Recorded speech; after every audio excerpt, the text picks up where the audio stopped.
right, gangsters, school is in, and today we are learning from the 925C Made Simple Ultimate Federal Gun Rights Restoration Workbook. And today we are going to be in Chapter 12, which is Required Documents and Record Checklist. Keep in mind, this is not legal advice, but this is education and information that will assist you in getting prepared for the federal gun rights restoration process. And this way also you'll know what you need, so you'll be ready once the application goes live. So like I told you all previously, we're going to step back from the just strictly giving you all information to preparation. So this is where we are. Let's go to the table of contents. Now, this is the actual downloadable workbook. So if you order the workbook and just have it down and you just download it, this is what it's going to look like. But you can also get yourself a paperback copy when you go to legal-gangsta spelled GANGSTA.com. All right, let's look at the table of contents. First and foremost, there are 99 pages. A little bit over 99, but right here you can see the table of contents where it ends at 99. And here is what is in the workbook. What is gun rights restoration? Why this rule matters now? Why this new rule matters now? Who can apply under 18 U.S.C. 925C? Who cannot apply? Disqualifiers and red flags. How long must you wait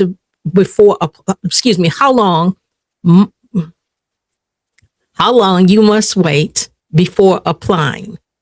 What you must prove to be approved, step by step, the application process, understanding the $20 filing fee and waiver options, and it goes on, you all. And like I said, this is the chapter we will be working from today, which is the required documents and record checklist. And it goes on to chapter 21. But anyway, you all, let's get in it because I do not want to hold you all long. I've been getting some great questions. A lot of them I have not been able to answer.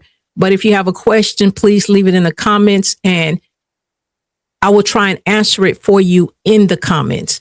But let's move on. So we're going to go to chapter 12.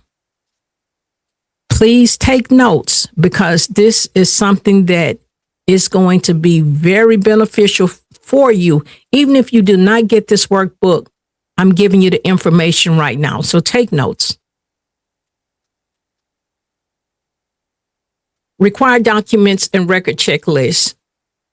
Why this chapter matters. The strength of your application under 18 U.S.C. 925C depends not only on your story, but on your paperwork, because your paperwork is going to tell your story.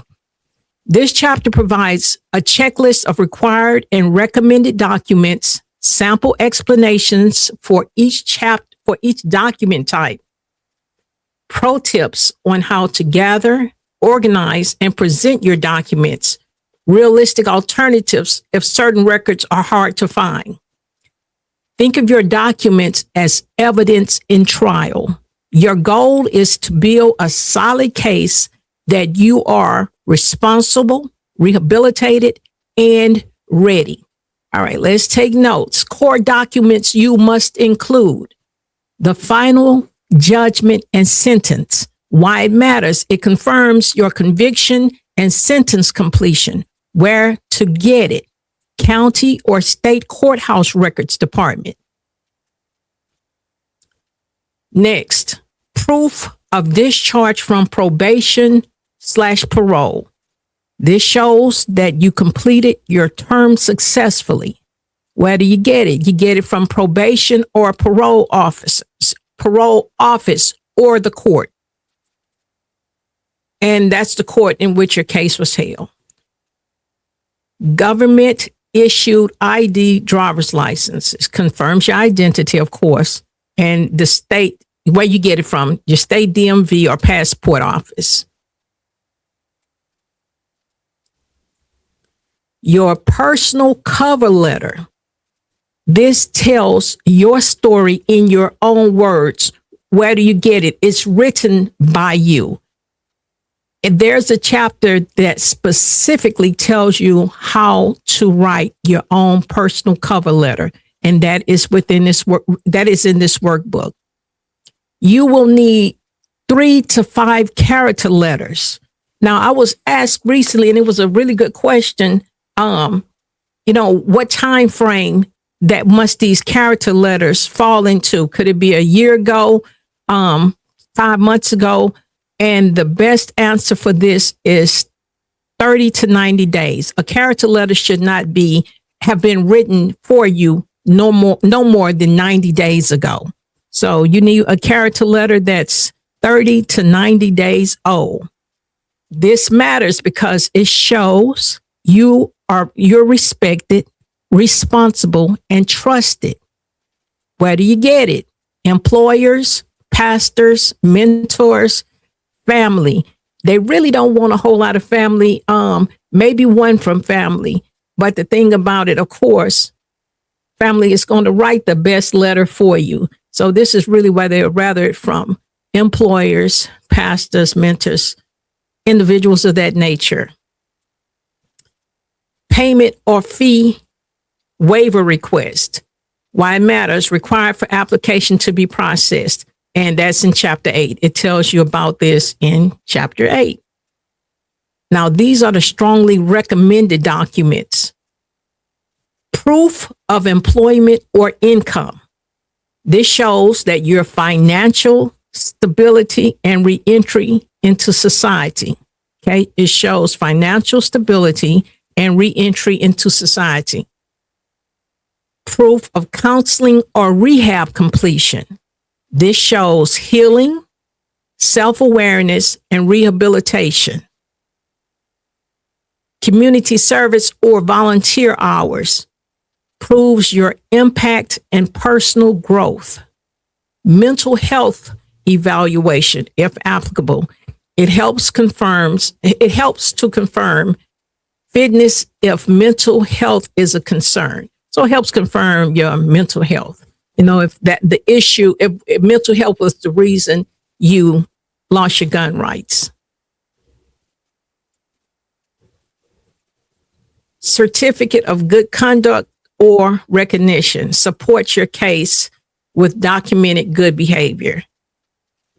All right, now here's an example of a personal cover letter. And this is just a brief example. Like I say, it's a chapter in the workbook that tells you what all needs to go into it, and it breaks it down a little bit more. My name is Terrence Woods. I was convicted in 2011 for nonviolent possession of a controlled substance. I served my time, completed probation, and have been clean and working since 2014. I am now married, raising a daughter, and mentoring young men through my church. I respectfully request restoration of my federal firearm rights to protect my family, continue community work, and exercise my Second Amendment rights as a fully rehabilitated citizen. That's an example of your own personal cover letter. This is an example of a character support summary. So a character letter. To whom it may concern, I have known Kevin Lacey for over 10 years. He worked under my supervision at Fresh Company Groceries since 2016. I have witnessed his integrity, his dedication to his family, and his determination to stay on the right path. I believe strongly that Kevin poses no threat to public safety and should be allowed to have his rights restored. Sincerely, Monica Riley, store manager, Fresh Company Supermarket. All right. So those are 2 examples of the letters that will need to be a part of your packet. Now, here's organizing your application packet. Your packet should be neat, labeled, and complete.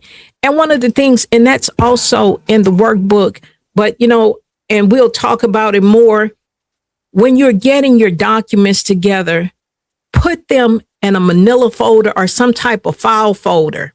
Okay, like it says, it should be neat, labeled, and complete. If you have everything together in one place, neat, labeled, and completely, you will not scramble. Where's this paperwork? Where's that paperwork? You have one generalized location. Anytime letters or any information that comes in through postal mail, through email, all you have to do is put it into this one folder. So buy you a folder, buy you some labels, and make this professional. Remember, this hasn't been possible in over 30 years. This is a once in a lifetime thing. It's here. You have the ability to get this done, but do it right the first time. So that's why we're doing this right now. So you will be prepared. So this is just a suggested order for your manila folder, your cover letter with index of contents if you want to, but you place your cover letter in there. Completed DOJ application, even though it's online, you probably will be able to print it out because you will be able to submit your application 2 different ways. And this is what the proposed order is saying, either by postal mail or by the online portal. I'm sure they want you all to mainly use the online portal, but they still give you the opportunity to mail it in. So that means you will be able probably to print it. And before you fill it out online, if that's the way you choose to submit it, you'll be able to print it first and, just fill your information in and work on it like that. All right. A copy of your ID and a driver's license, court judgment and discharge, payment or fee waiver. And in the proposed order, it's saying that the fee is $20. And if you cannot afford the $20, you will be able to get the fee waived if you qualify. Usually to get fee waivers of that or things of that nature, you have to fall under the federal poverty guideline. So we will see more once the final the final rule comes out. We'll see more, but in everything they've already put out is $20. Your character letters, your proof of employment, your certificates, counseling, volunteering, etc., and anything else that builds your case. This order will help you submit a complete, organized packet. What if I can't find certain records? Don't panic. Instead, request certified copies from the county clerk or court records office. Submit an explanation for any missing document. And everything that you all do, you all should really get it notarized. Now, this is not legal advice. I'm a notary in the state of Texas. But usually if an individual is writing a statement of why they can't find documents, we typically want to get that notarized. Include supporting alternatives like a sworn affidavit explaining the facts. And here it is right here, notarized declaration supporting the information, letters from parole/probation officers. Pro tip, keep a personal file at home with 2 full copies of your application packet, one for your records and one in case the DOJ, Department of Justice, requests another copy. And here is a printable checklist that you can just print out and go by as you're putting together your packet. You can even put this in the front of your manila folder or your folder. Your final judgment and sentence, discharge from probation or parole, copy of federal government issued ID, personal letter, letters of support, the character letters, minimum of three, payment or fee waiver request, proof of employment or income, proof of counseling or rehab, volunteer certificates, and any additional supporting documents. And that is it, you all. That's everything for chapter 12. And that's a lot of information because that's a bulk of the things you will need. Of course, you will need also to have your fingerprints done. You will have to get that done. You will have to get the local law enforcement leader. And we're waiting on the final rule for that, because in this workbook, it shows you how to write a letter to get and when I say the law enforcement leader of your county, of your city, that's the sheriff, the police chief, it may be the DA, it might be the prosecutor, whomever is like the head of your county where you live, city, county, etc. It talks about a letter of intent to send to these individuals, but also in the final rule, I'm thinking that that person will be able to just enter information into the computer. But we're learning. But just in case, it is an example, and I'm just messing with this. Let me put this back down. There is an example within the workbook that you all will be able to use for a letter of intent. All right. That is it, gangsters. We will be moving on either at the end of this week or next week. If you have any questions, concerns, again, place them in the comment section. I think that is all for now. Let's see. Oh, listen, you can get this workbook so you can use the full workbook to be getting prepared against. Again, it's at legal-gangsta.com. There you can either get the download version or you can order the paperback copy. And if you have not yet, as of yet, used the 2A tool to see if you might be eligible to restore your federal gun rights, you probably should just check that out even before you start doing any of this. And that is at fedgunrights.com, fedgunrights.com. The QR code for it is on the screen above my little talking head, and it'll also be in the description. All right, that is it for now, gangsters. I love you all. I want the best for you all. I'm going to be here. I am called to this, you all. I may not be the likely one you all may think would be doing this, but I've been called to this, and I want to make sure that what I'm called to do, and that's help you all get prepared, I carry out what I've been called to do. Okay. I'm just kind of scrolling through the workbook, and I'm just getting back to the main page. All right. Again, this is Sean Lacey, aka Ms. Officer. If you are not subscribed, subscribe now. And together we are watching and waiting for this online application to go live. You all, I truly believe it will be any moment now. All right. And that is it.